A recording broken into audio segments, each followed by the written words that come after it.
Making the decisions that are shaping how companies impact the world. In each episode, we sit down with the thought leaders who are proving that building successful businesses and also building a better future don't have to be in conflict.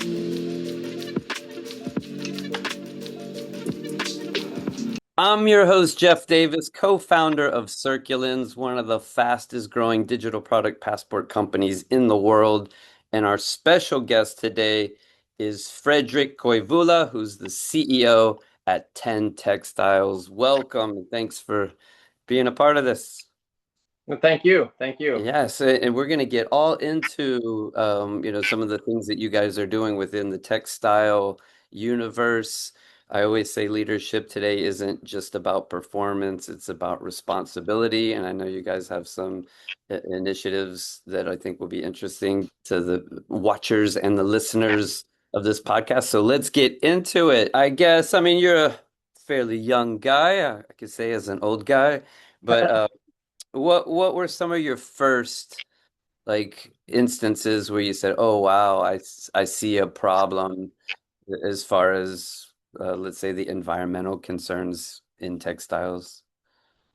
Yeah, well, if we talk about textiles, I would say that firstly, which came to me was actually before I started in textiles, was the amount of textile waste being produced, especially from fashion industry. And if we talk about fast fashion, for us, maybe that isn't such a big problem since we're in workwear. So we make, needs to be durable and not like fast fashion. But let's say the biggest thing for us is probably water and waste usage, since we knit. So all our fabrics that we knit, or most of our fabrics in the beginning that we knitted, needed to be dyed. So going through all these dye processes, it's consuming up to 100 liters of water per kilogram of fabric. So it's a lot of water being used, but more and more we're looking into using dope dyed yarns, which reduces the water uses up to, 90-95%. So we are more and more trying to move that way. And today, in the beginning, it was also hard to find all the colors ready dope dyed. The price was higher, but today it's a different story. You can find almost every color dope dyed yarns, and the feel is also quite the same.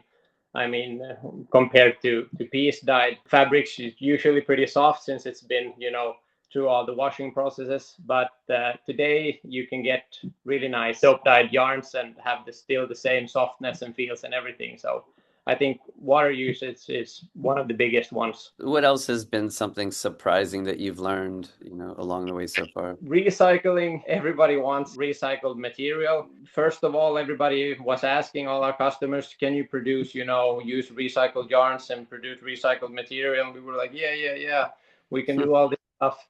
And so we have a lot of different options if you're looking into recycled, but mostly the customers have been wanting to know that, can you do this? But nobody has actually ordered or only of course a few ones, but the majority just wants the possibility for recycle.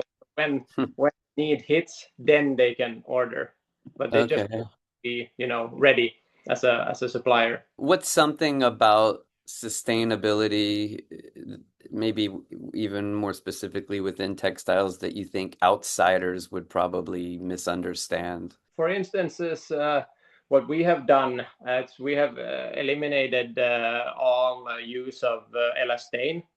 For example, we produce for workwear, for example, we do make different stretch panels, trims, and cuffs, which need to have stretch in them. So usually when you walk into a store, for example, and you check out a jacket or something with a cuff, usually they contain elastane. So after a few washes, it's gonna look a bit, as the elastane ages, it doesn't stretch anymore, it loses its structure. So we have eliminated the use of elastane completely. So we get the stretch in return from our method of knitting.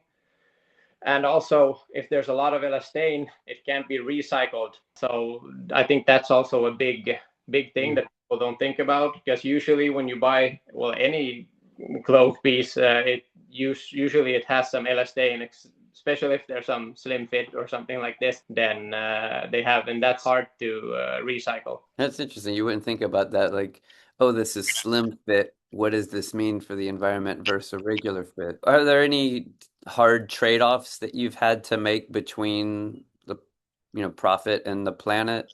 For us, I would say not really. Of course, there's trade-offs in, for example, we make material for firefighting suits and such that need to be FR and all of flame retardant and such. There's always the use of this chemical called PFAS, and that's always hard to make it PFAS free when we talk about different aramides and such. So there we can't say that we're like totally sustainable in that case. But of course, when something new hits the market, we will be interested in looking into that as well.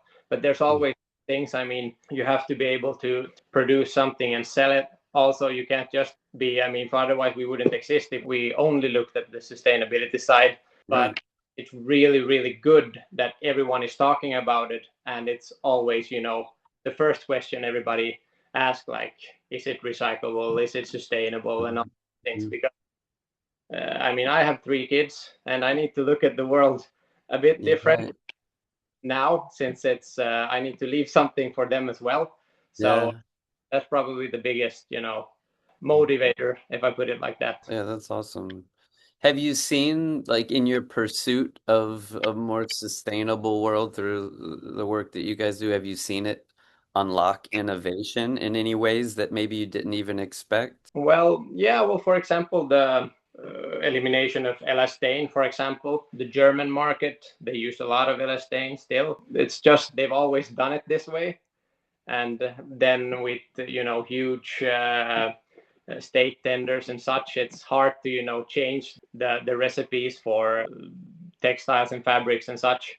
So yeah, I would say that that is probably the biggest one, as we can produce something that has the stretch or about the same stretch without using elastane. So Mm. I mean, it's always motivating and driving new things. You said one of your biggest motivations was your 3 kids and, leaving the world in a good condition, for their generation and beyond. What legacy do you want to leave? Yeah, I actually had an interesting conversation on a textile fair in Germany with a company. Maybe he could be your next guest Oh, also. It's yeah. called Sequel. Take from the sea. They gather PET bottles, like plastic bottles, and Okay. they melt them, and then they reuse it to make yarns, like polyester yarns and such. I don't remember exactly the percentages. They turn bottles into yarn? Yeah, or they use a percentage of those plastic that they gather. I don't Hook remember. that up. He or she would be a great guest. Yeah, and they have I don't remember how many tons of plastic bottles they gather from the sea in order to make yarns and such. It's driving, I mean, new Mm. innovation, and I think Mhm. really really good thing. And especially if there's some business motivator back, I mean, then sustainability is just gonna grow and grow.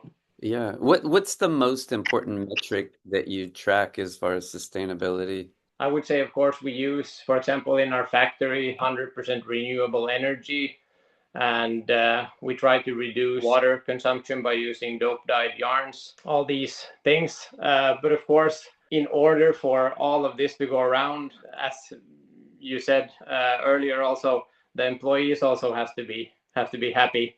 So Yeah. and as we are not such a big organization, I mean, all in all, we are, I think, 9 employees. It's easy for us to talk with everyone, see that everyone's happy, and when that is going good, it's easier to implement all these different Right. systems. They will also be more engaged to finding, let's say, more sustainable yarns, for example, and such.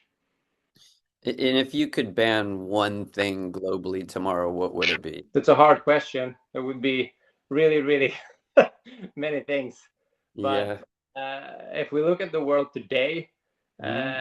if I could ban something, if it's not a product per se, I would like to ban all wars and have more peace in the world. Mhm. Yeah, I'll get behind that one.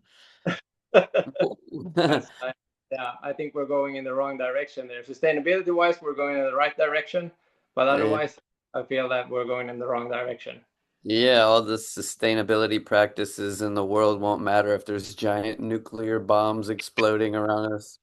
What does sustainable leadership mean to you in one sentence? Leaving the world in better shape than what I found it.